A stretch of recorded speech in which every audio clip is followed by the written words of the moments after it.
All right, this is Board of Finance special meeting Thursday, March 23rd. It's technically 6:04, not so bad. Please note this meeting will be recorded and made available on the town's website pursuant to state law. If you're attending remotely, please remember to mute your microphone unless you're speaking. Anyone participating remotely should state their name and title, if applicable, at the outset of each occasion that person is speaking. All votes taken, which any members of the bodies are participating remotely, shall be taken by roll call unless the vote is unanimous. Chat feature will not be utilized or considered during this meeting. We'll do a quick roll call. Greg Benham. Present. Steve Krish. Present. Mary Hall. Present. Catherine Stauffer. Present. I assume Rebecca's not there yet? Correct. That's correct. She's not present. You got Joe Cobbs. Here. Ron Bonowski. Here. And Ken Kellogg. I'm here. Terrific.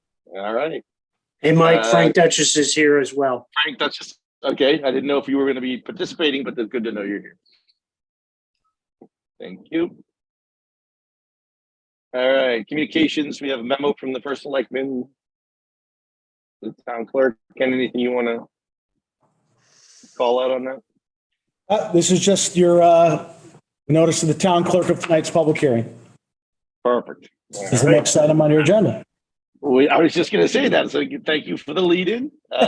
We're now going to open our public hearing regarding the 23-24 budget pursuant to town charter, chapter 8, section 5. The purpose of the public hearing is to provide any elector or taxpayer the opportunity to be heard regarding the town budget as proposed to the town council.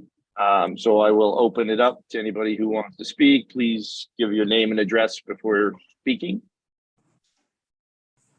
Anybody there wants to come up? No one in chambers at this point. Okay. Mike, open it up to those online. I was just going to say, anybody online on the phones would like to speak? Please remember to mute yourself. And if you're on a phone, hit *6 to do that.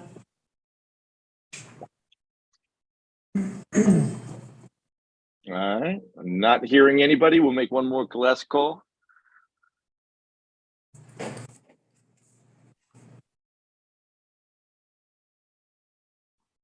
All right. Hearing nobody, we'll close our public hearing and we'll get right into the budget workshop. So the one item on the agenda tonight is the Board of Ed. I did not receive questions in advance, but I did speak to the superintendent and asked a couple things myself that I think he'll be ready to speak to. So Joe, I'm going to turn it over to you. Great, thanks a lot, Mike. I appreciate it. Thanks, everybody. And I want to thank Ron, and Sheila, and Jen, and Paul, who are all here with me tonight. Ron, Sheila, and Jen for helping put together this kind of addendum to our budget. It's kind of what we talked about last week and during the week, Mike. And it's just kind of going over, looking at where are we with the current grants and what has changed since November. And some things have changed. I've talked about some of those things at these meetings over the past few months. So just a quick overview of our budget. The Board of Education proposed budget that's a little over $68 million there, about 5.77%. We knew that we would be using our ESSER funds, but we did not include that in the original calculation. So this was taking everything out of the grants, and only because at the time when we were putting the budget together, we didn't have a full grip of the where we would be at this point with the grant. We still continue to monitor that. So the original adjustment here of 475 brings the increase to 4.8%. So the first thing I just wanted to share is kind of where are we with the ARP-ESSER grant. And so for ARP-ESSER, we got about $1.1 million. Of that, we've used a little over 400,000.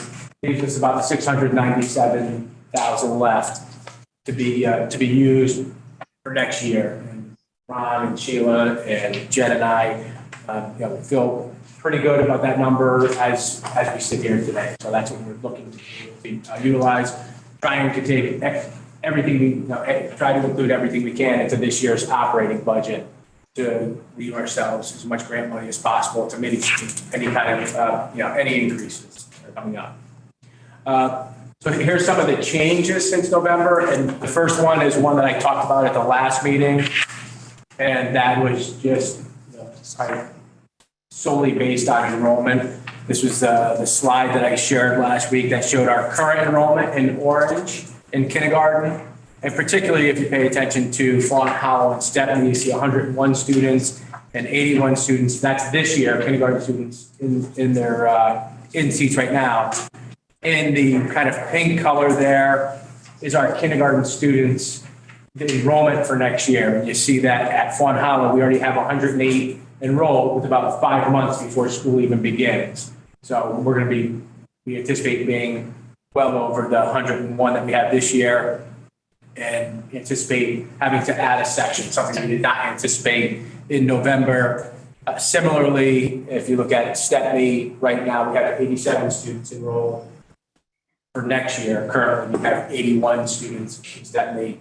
Again, we're looking to, with 5 months to go, that number does not go down between now and the start of the school year. So, and to give you a frame of reference, and I shared this last week, that blue column just showed us where we were with enrollments a year ago. So a year ago, we had about that 71 at Fawn Hollow became 101. So we added about 30. We had 55 at Stepney that became 81. So about 20, we added about 26. So that gives us any kind of flavor of where it's going. So one of the things, and you'll see the tally at the end, is the addition of two kindergarten teachers that was not originally budgeted for. The next page talks about and I mentioned this at the last meeting, we have really run out of space for our preschool program. We have taken the former conference room up in central office and converted that to an art room to make room for an additional preschool room downstairs. And it was only continuing to grow. We had to add already for this year, we had to add a preschool teacher. So what we looked at doing was possibly moving 1 or 2 classes of preschool to one of the other schools. But that's wildly inefficient. It's inefficient for staff, staff that provide services to kids. We lose a lot of time with that. It's not good for kids. It's not good for the program. So what we've done to try to mitigate that is we've moved from a kind of a full day program, so to speak, although the preschool kids are there a little bit less than a regular elementary full day, but to an AM PM program with the preschool, very much in line with some of the towns around us. I think Jen and Kelly Svensson, who really looked really creatively at trying to create something. So instead of having 5 classes, it really gives us an opportunity to have 10 sections, AM and PM, and we can split the kids in half. So if you see right now, we're accommodating about 110 students. With this new program, it does actually give us a little room to breathe as well. We could accommodate possibly up to 140. That would be jam-packed, but it does give us some wiggle room to do that. The cost here is in transportation. So what would have to happen is kids would come from 8:15 to 11 a.m. and then go home. And then we'd have kids coming at 12 to 2:45. And so we would need a bus to bring those kids home at 11 a.m. and a bus to bring the kids in at 12. We talked to our bus company. They gave us a price per day. And that's what that number there reflects. That $80,611 reflects the transportation charge for that midday run. Really no other way for us to do this and keep the program in the shape that it's in now. Thanks to Jen and Ron, who really crunched a lot of numbers here to look at changes in special education, if I could jump in. So first of all, if you look at the chart, this is a chart that Jen shares with the Board of Education at the first meeting of every month. And it just goes over our enrollment every month. How many students have registered, how many were withdrawn, dismissed, or moved, how many students became eligible, and how many high-cost students. A high-cost student is a student who meets a threshold of 4.5 times the per pupil expenditure. Once they go over that, they're considered a high-cost student. So a lot of those are students who we didn't anticipate, but they moved in, and they come in with an individualized education program, we have a responsibility to meet those services provided in that IEP. So if you see there, we had 12 students registered from November to this month to February. Jen will be giving an update to the Board of Finance the Board of Education at our next meeting for March. We see students registered 12, withdrawn 9, withdrawn and dismissed without 9, students made eligible 42, and high cost of 4. So the anticipated increases from what we did not know about these students when we were making the budget, we're looking at about $202,000. Because we do have students that will hit the excess cost grant, because anything over that 4.5 times, we get reimbursed. We're supposed to get reimbursed at 100%. The state has never done that. But they do reimburse us at historically been about 70%. So, we looked at initially our projected excess cost income back was about 575. Based on this new information, we're estimating it to be about 604. So there's a little bit of a pickup in excess costs there, and that all gets factored in on the end. So if you look at it, those are the big changes that have happened since the beginning of the year. Where I did it on that last page there is we put it all together. So if you look at the kindergarten teachers and what I use there, it's not a perfectly exact science because you don't know what someone's going to come in for insurance. So what I did is I started them at a master's experience 1. So it's look to hire a new teacher. The more veteran teachers obviously cost more. And then we estimated it with insurance for a +1. So it's a 2-person insurance policy. So that's an all-in price with salary and benefits. That's not just salary there. That's those 290,000s. The pre-K bus run, the special ed cost that I talked about, the pickup. So the negative amounts are pickups. That negative amount is the pickup in excess cost from having some more special education students. The pickup, obviously, in the ARPS are 697. One thing I didn't mention is Ron looked at how we were trending for heating oil, gas, and diesel, and we do look like we're going to have some pickup there of about $70,000. And then when you take into account the adjustment of 475, we're about at a shortfall right now of $141,000 to make us whole.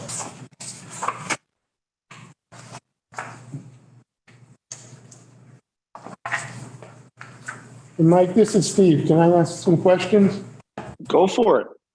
Okay, I'm a little confused, Joe. If you go back to the budget overview, the adjustment of 475, which was a reduction by the first selectman, which I had understood based on the motion at the Board of Education's meeting when they approved their budget, was to use ARPESTER funds to cover that 475. Is that not correct? So the Board of Education adopted the budget with the understanding of what we'll know better where we are with ARPESTER, and we don't have, because again, my original budget did not include any ARPESTER. So we knew we'd have some money. So they adopted a budget without that, without making any changes. So if you apply, if you then go to the next, so if that 475 a flat reduction, or is it an expectation that ARPESTER will be used to cover that amount of money? I think that was the assumption, was that the 475 would be absorbed through ARPESTER. So if we're going to use 475, then on the next page, you've got 697 available. Yes. That's after the 475? Yes, they're separate. The 697 and the 475 are separate. Okay, so we're using 475 and we've still got 697 to use additional. So that 697 now minus 475 becomes. Okay, well, that's what I'm asking. 697 is helping to. It's to a quarter, right? Yeah. Okay, so that 475 is part of that 697. No. No, it's Yes, it is. just, I think I could, Yeah, what- my reduction was based upon kind of the mid-range of where, at the best information we had at the time of where the remaining grant funds were going to sit. So 475 was like right in the middle. As is, what I'm interpreting, that number actually came out just south of 700,000 of what's left in the grant. However, Joe is relating to additional costs since Right. he originally presented his budget, which more than make up for that delta, mostly being the sped costs. What I'm saying. Steve, here. Is Exactly. that correct? That is correct. 75, they had the AA, Right. they had the Okay. ESSER. It didn't absorb it all, but, well, it absorbed the 475 challenge. But in addition to that, Joe's identified extra teachers. Well, no, I understand I understand we have extra expense. Right. What's confusing to me is we had an amount, we took 475 and committed it via your process, and yet the second chart says there's still 697 available. So Again, Well, again, really- Steve, I think where the confusion comes in is we can't commit anything for the Board of Ed. You know what I mean? So I'm not he'll committing it for use that. that. No, but I'm just saying that's why the first selectman, they can't say that they committed that to it because we can't do that. But we're assuming they're going to take the 475 out of that 690, leaving them about 2.25. I had asked Joe during the week, I said, listen, pretend, you knew what you know now. When you did your budget, what would you have put in that you didn't put in? And that's what he presented to us tonight, because obviously we have a better position and picture today than he had back in November. So that's what I had specifically asked him to do, was tell us where the shortfalls are that you see already. And that's honestly, the situation seems a little better than I was even expecting, because even with the shortfalls he's showing us, they should be able to cover those with the remaining grant money. Right, that I understand. It was just the way the two charts were presented. When it said available, to me, Right.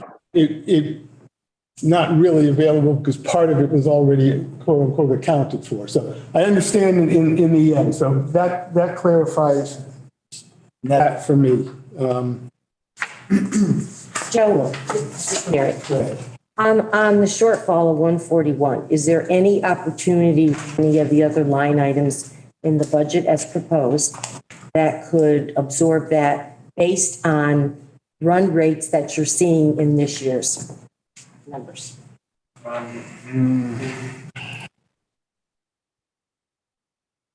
I would have to say no. I mean, so insurance right now, medical insurance is still on the table, but we were informed to budget the 7.5. As far as fuel costs, we've got a savings picked up in there. We're estimating usage. We're also some new buses are going to be gas as opposed to diesel. So gas is cheaper than diesel fuel. Unfortunately, gas vehicles are not as efficient as diesel vehicles. So there wasn't really a pickup there. So we've kind of, based on current run rates and, it's, I would say, is there the ability to, again, special education costs are projected at this point. Those could go up or down, based on where, how things fall in the fall. So, Joe, once again, and we talked about it at the last meeting, you don't have the healthcare rates yet. We do not. Okay, but. Correct. What, Mike? No, I said correct. Yeah, we won't get That's those right. probably for at least another month. Okay, so will we have a better feel if we're going to get them in another month, before we do the final budget and send it to, for referendum, we'll have those numbers, and those numbers could be reflected? And do you think that would cover the 141, or are you asking for additional 141,000? Yeah, I mean, right now it's how, obviously I'd love to have the 141 cover. I don't know about the insurance. I really don't know. It's the first year of this block, so I'm hoping that we get it. I think tonight, I just wanted to present you all with the, kind of where we were, how we get there. I imagine there's a few ways to get there, but. Yeah, and look, at one of them was, we do realize a lot of these added costs are special education. Okay, and we also do have that reserve Reserve for that, yeah. for special education, so. Point. So that could be one. So we hold until that last Yeah. meeting before we send. Okay. Thank you. Thank you. Mike, this is Steve. I've got a couple of questions that aren't related to the presentation itself. I was My going to ask next if anybody else had anything on the outside of the presentation, just the regular budget questions. Go for it. Okay, in general, what I'd like to know is, and my request would be for our meeting on April the 13th, if you could bring a best view of where you're going to end this fiscal year in terms of what you think a surplus might be. And just bring that for the April the 13th meeting.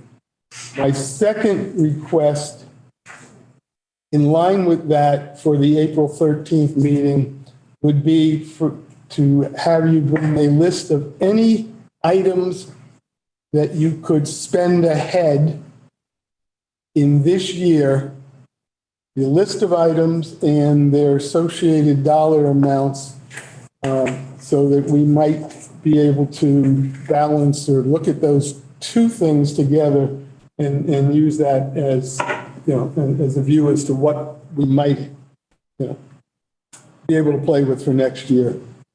The third request is to ask you to look at any of the capital items that are in your out years beyond the next fiscal year that could be possibly moved in to the next fiscal year. In other words, anything that would be 25 and, the fiscal year 25, 26 in your non-technology capital plan. Are you saying, Steve, look at capital items in the out years and move them forward? Yes, if you had a priority list of things that you could move forward. I'm looking at, and the reason I'm asking a couple of reasons. Number one, if there's excess money at the end of the year and above and beyond things you could spend ahead, that would be a place maybe to quote unquote spend ahead. The other reason I'm asking the question is if you look at your capital outlook, and on page 194 of the budget book, you have the Board of Education's plans. You see that for this upcoming fiscal year, the capital plan is about 1.3 million, then you go up to 2.6 million, then you have a year with 3.6 million. And rather, we tend to like to have things historically, if they can be smoothed out. Obviously, you've got some roofs coming in and big things, but there are also some, smaller items, $125,000 items, $75,000 items. If you would just take a look and have your thoughts and the board's thoughts. And again, just for our April 13th meeting, because to me, that's when, if you have them sooner, that's fine. But that's when we're obviously going to be going through all the nuts and bolts. Those are my questions. Thank you, Mike. Thanks, Steve. Thank you. Anybody else have other questions for the Board of Ed on a line item basis or on a overall? Mike, it's Ron. I just wanted to mention, Sure. Just to, remind everyone that a lot of the Board of Ed facility related items are going to be driven by the study. Mm-hmm. That's a great point, Ron, because I was going to bring that up. Is we're just so everybody's on the same page. Where are we at with the study? What's the time frame for the study? And because we did speak about that this morning with the superintendent, just to see where we're at going forward with that.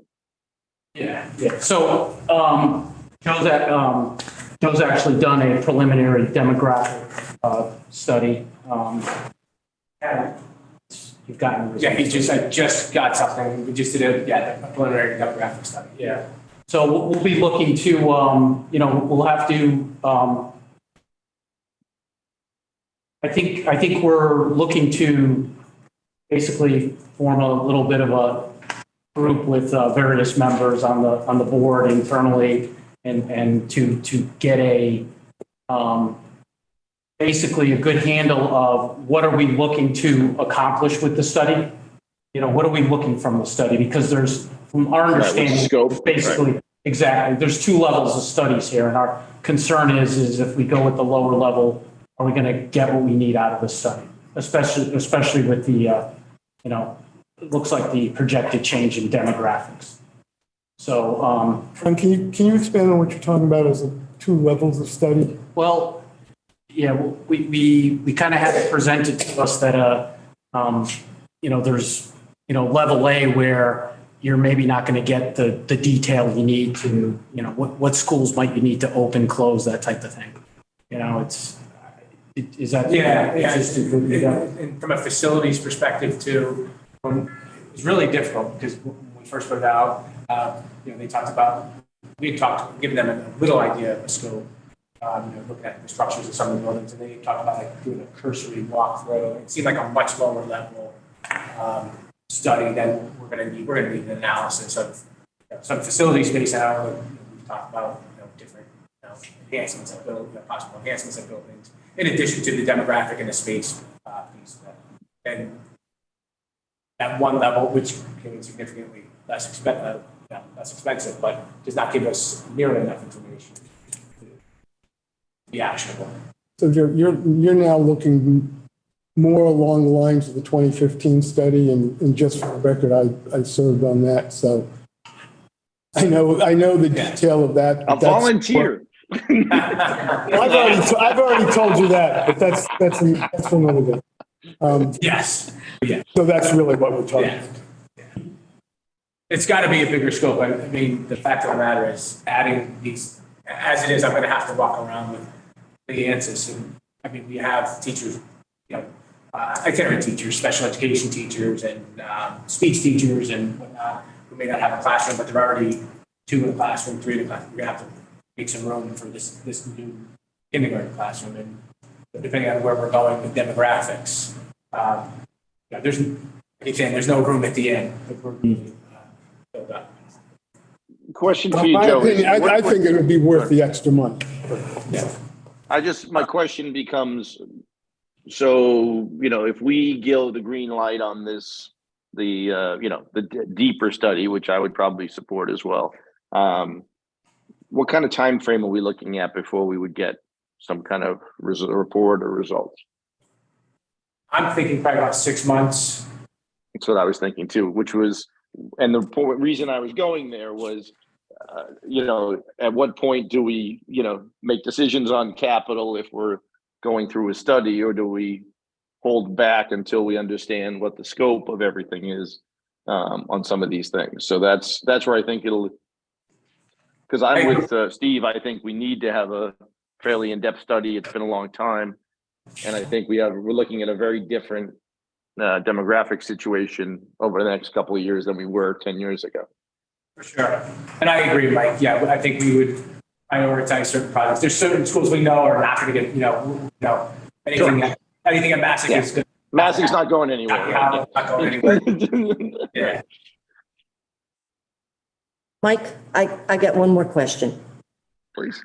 Okay, Joe, I don't mean to put you on the spot, but if the Board of Finance, okay, if we could agree to fund you some additional money without affecting the mill rates that we're currently looking at for the upcoming budget, where would you spend that money?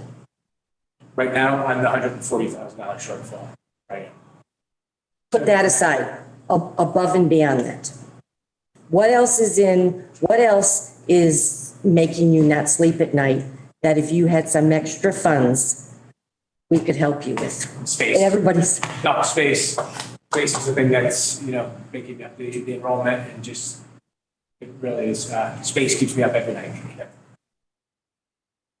So, we're gonna be at a situation soon where that, if, depending on what we do, and I'd like to avoid it if possible, but we look at portables or something just to get us through. If we had to do that, that's what we have.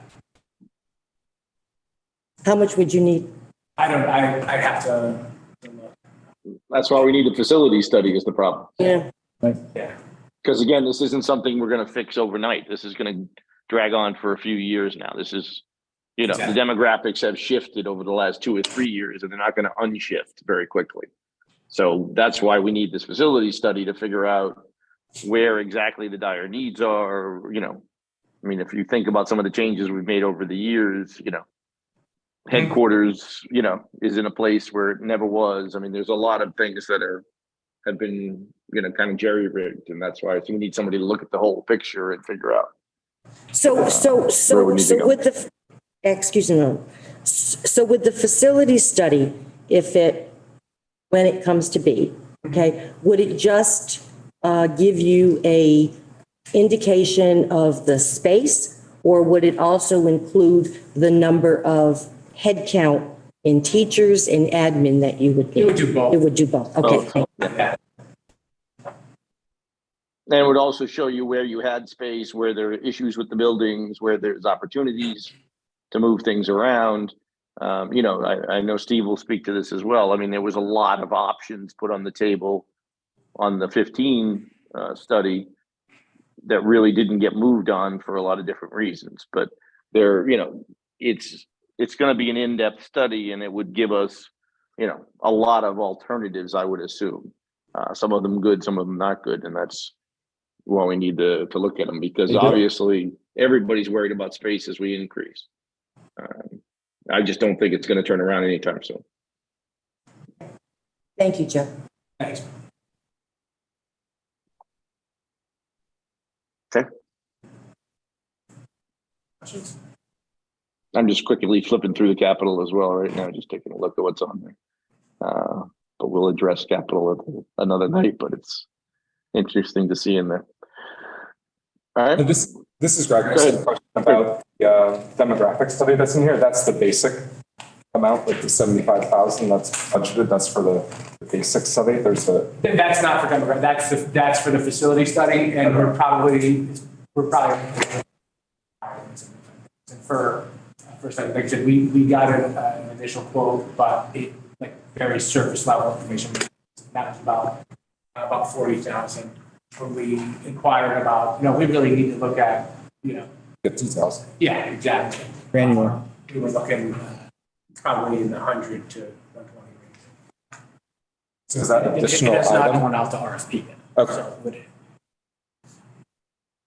and that's part of that RFP process. I know we talked a little bit about the scope. I know Dave has reached out to a few folks about having some what the scope of that is, and making sure that we engage all stakeholders with figuring out what the scope of that. Correct me if I'm wrong, I think that 75 came based on the 2015 study. It may have.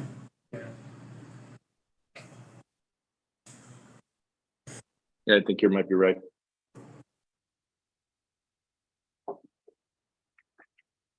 Okay. Anybody else? Thank you all. Appreciate it. Thank you. Thank you. We Thank got a you. quiet group tonight. I think part of it is we've been talking to them so often nowadays, where before we used to not see the Board of Ed for 6 months at a clip. So I appreciate Joe's being at most of our meetings and keeps us up to date through the year, which I think makes it easier at times like these, that we have a better grip on what's going on. I do believe the demographic study is something we need to push forward, as well as the facility study in depth, and then really spend some time in figuring out what we're doing long-term with these buildings, what needs help and what doesn't. It'll also help us with that. So Mike, is there a possibility, and maybe this is to Joe as well, rather than waiting to fund it in the upcoming budget starting July, to somehow start the process and fund it now? I don't think funding is what's holding it back, Steve, because I mean, Okay. the first thing they need to do is do an RFP, which was going to take, takes time. Okay. We've got to define the scope. So, I mean, I would fund it tomorrow if I felt it would speed it up. But I don't think that's we don't have to write the check when you send out the RFP. So I think having it funded in next year is fine, but I do think we need to push getting it started as soon as possible. I would agree with that. I Okay. just don't think we'll get I don't think we'll get the bill for a few months at least. No, that's fine. It makes perfectly good sense. I just wanted to make sure that funding wasn't holding anything up. Correct. for Yeah, the no, I next don't believe it 3 is. months. I just think we need to push the scope. I think getting a committee together is a great idea. Because obviously this is going to be something that affects everybody in town. So I think it's important to get everybody on the same page with that.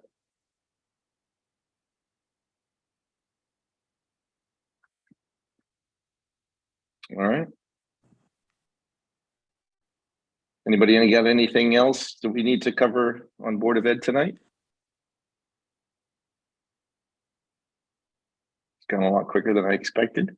Mm-hmm. All right, Ken, anything else on your side? Just would like to know what departments you'd like to meet with next week.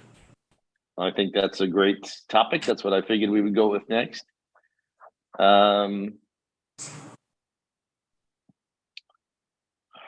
will open it up to the board of where everybody's opinions are. I obviously know a few of the big ones that I want to see,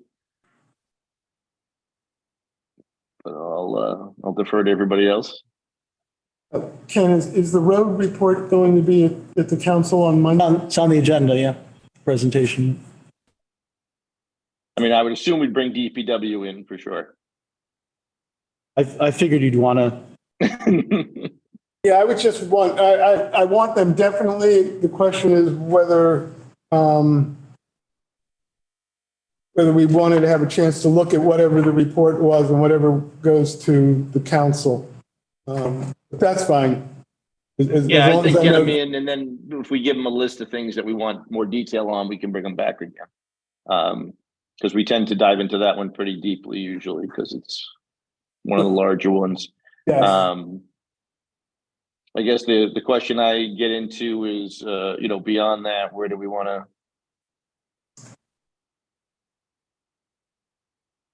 to dive in? Mike, this is Mary. I'd like a recommendation to look at building, planning, and zoning. What? Building, planning, and zoning. Building. Thank you. And I'd like to have the fire departments come in at some point, Mike. Yeah, we usually always have the fire departments come in. Do we think we need HR? I guess my two main questions are, do we feel we need HR, or do we feel we need the police department? So those are fairly significant ones, but I feel like we have a pretty good grip on them, so I could go either way. Say the only, when I presented my budget, the only HR item that was unclear was the medical insurance. Right? Yeah, Right. and we did get confirmation that what's in there is going to be appropriate, because we had capped our increase for this year, and we're going to get quoted at the cap. So. Got it. Okay.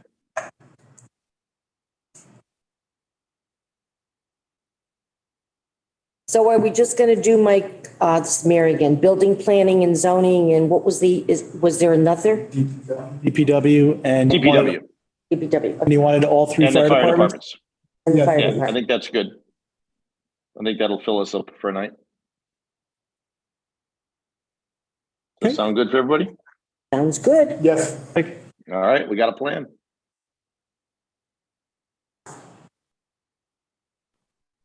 Thank you all. Anybody want to make the motion? Go ahead. Steve Kirsch, motion to adjourn. Thank Mary you, Hall, Steve. We'll Mary see you all Hall, next week. second. Thank you. You all. Have a good night all. You, Don.